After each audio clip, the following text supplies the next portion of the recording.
Sehingga inilah yang memicu Hindu.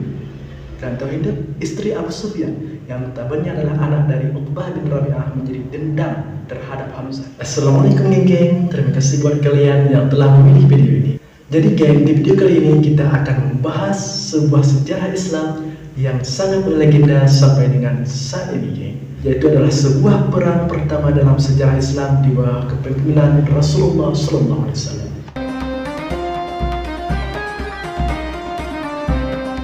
Jadi sebelum kita masuk ke perang Badar nih, kita harus ngerti dulu nih konteksnya gimana.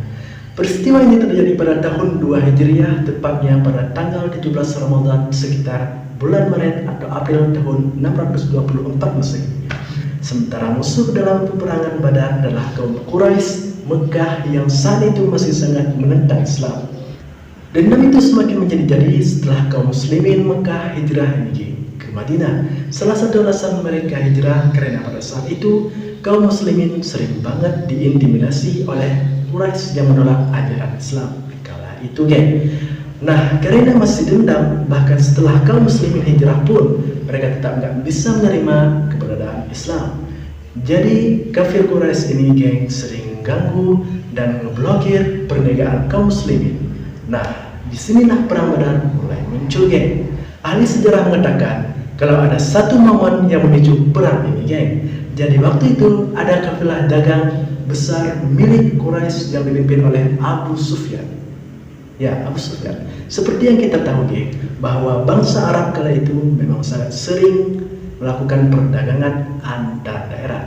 Nah, kebetulan kala itu rute kafilah Abu Sufyan ini geng lagi melewati jalur antara Mekah dan Syam, yang kalau sekarang daerah ini berada di Syria geng. Pasukan kaum muslimin yang dipimpin oleh Rasulullah SAW waktu itu tahu soal kafilah ini dan merencanakan untuk menghadang mereka di daerah Badar. Nah geng, kenapa Rasulullah memerintahkan kaum muslimin untuk menghadang kafilah Abu Sufyan? Ada yang tahu nggak? Tujuan utama Rasulullah kala itu adalah untuk mengambil kembali harta milik muslimin yang sudah dijarah dan ditahan di kota Mekah kala itu oleh kaum kafir Quraisy geng. Nah, di sisi lain geng, Abu Sufyan tahu tuh kalau kafilahnya dalam bahaya.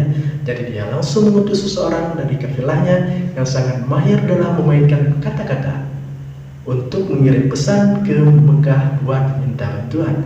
Waktu sampai di Mekah geng, pesan Abu Sufyan ini pun langsung berkata, "Wahai kaum Quraisy, kafilah dagang Abu Sufyan telah dihadang oleh pasukan Muhammad. Harta benda mereka telah dirampas. Segera kirimkan bantuan, jika tidak pasukan Muhammad pasti akan menertawakan kalian karena kalian tidak bisa berbuat apa-apa."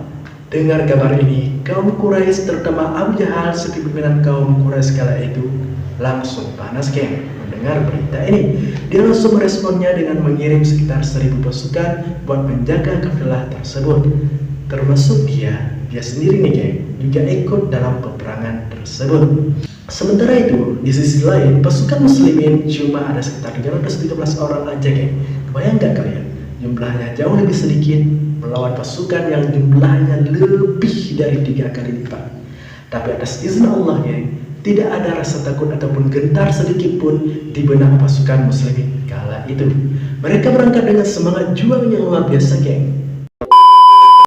Nah, FYI geng, kenapa perang ini disebut dengan perang Badar? Karena lokasi pertempuran ini terjadi di lembah Badar geng. Sekitar 150 km dari Madinah, Badar sendiri adalah area strategis karena ada sumur-sumur di situ yang bisa digunakan buat persediaan air pasukan.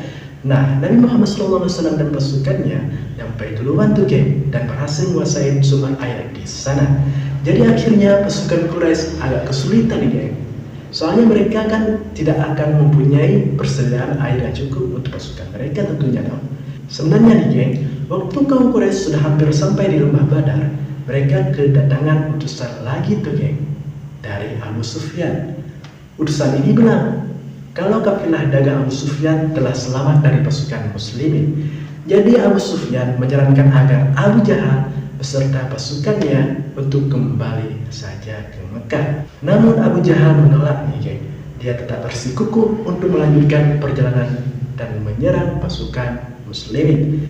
Tujuan Abu Jahal di sini geng bukan lagi untuk membela kafilah dagang Abu Sufyan, Tapi dia ingin membuktikan bahwa Quraisy tidak bisa diremehkan, dan dia yakin bahwa pasukannya akan menang.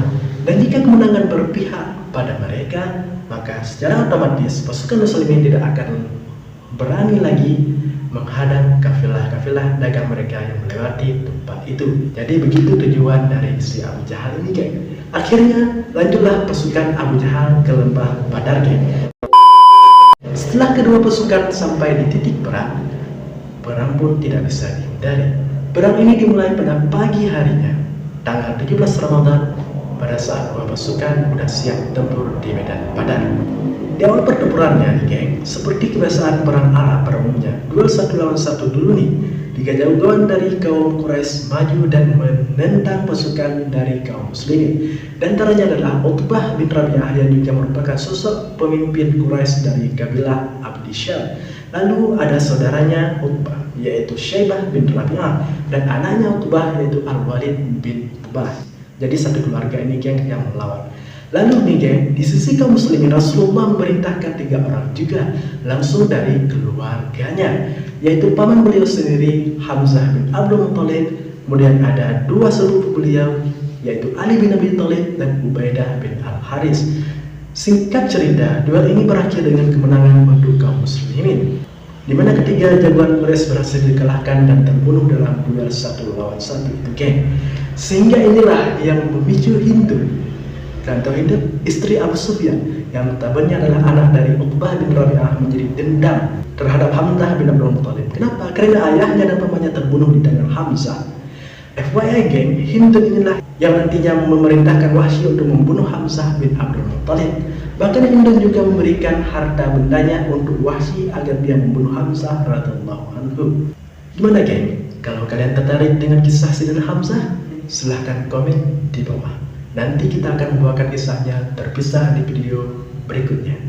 Oke, geng, kita lanjut. Nah, setelah duel itu, geng, pertempuran besar pun dimulai. Saat itu walaupun jumlah kaum muslimin kalah jauh nih, geng, namun pasukan muslimin berhasil mengungguli Quraisy karena strategi yang rapi dan semangat yang tinggi. Hanya dalam waktu sekejap, pasukan pemanah dari kaum muslimin yang sebelumnya bersembunyi di balik pasukan langsung menghujam pasukan kafir Quraisy dengan anak panah mereka. Alhasil, geng, banyak dari pasukan kafir Quraisy yang langsung gugur berjatuhan, geng. Karena melihat hal ini, banyak dari pasukan Quraisy yang mulai panik dan akhirnya kocar kacir. Bahkan beberapa pemimpin mereka seperti Abu Jahal dan Umayyah bin Khalaf dalam pertempuran itu terbunuh, geng. Dalam perang Badar tercatat bahwa kaum Quraisy kehilangan sekitar 70 orang tewas dan 70 orang ditawan. Salah satu tawanan perang kala itu adalah Suhail bin Amr yang termasuk ke dalam salah satu pimpinan Quraisy. Sementara itu, geng, kaum muslimin kehilangan 14 orang syahid. Perang Badar ini jadi kemenangan besar buat kaum muslimin dan bikin mereka dikenal di seluruh Jazirah Arab. Quraisy yang tadinya menganggap Islam sebelah mata langsung tersentak dan merasa malu, geng. Kemenangan ini nggak cuma memperkuat posisi Islam di Madinah, tapi juga menjadi pertanda bahwa Islam akan tumbuh meskipun banyak halangan dan rintangan. Jadi, geng, dari perang Badar ini kita bisa lihat gimana kekuatan iman dan persatuan bisa mengalahkan jumlah yang besar. Pasukan Muslim di Badar bukan cuma sekedar prajurit, geng, tapi mereka berjuang dengan penuh keyakinan karena tahu bahwa mereka berada di jalan yang benar. Perang Badar juga jadi momentum penting buat dakwah Islam di Jazirah Arab.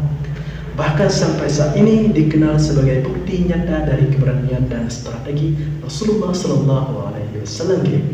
Jadi begitulah kisah perang Badar yang sampai hari ini selalu dikenal umat muslim sebagai lambang keberanian dan keajaiban iman. Jika kalian suka dengan konten-konten seperti ini, langsung aja komen di bawah. Next kita bahas sejarah apa lagi, geng. Oke, geng, akhirnya kita sampai di penghujung video. Jadi jangan lupa komen di bawah untuk ide-ide dan saran-saran dari kalian. Jika kalian suka video ini, silahkan klik like-nya dan jangan lupa juga untuk menekan tombol lonceng notifikasi agar kalian mendapatkan pemberitahuan terbaru dari channel ini. See you next time, geng. Assalamualaikum.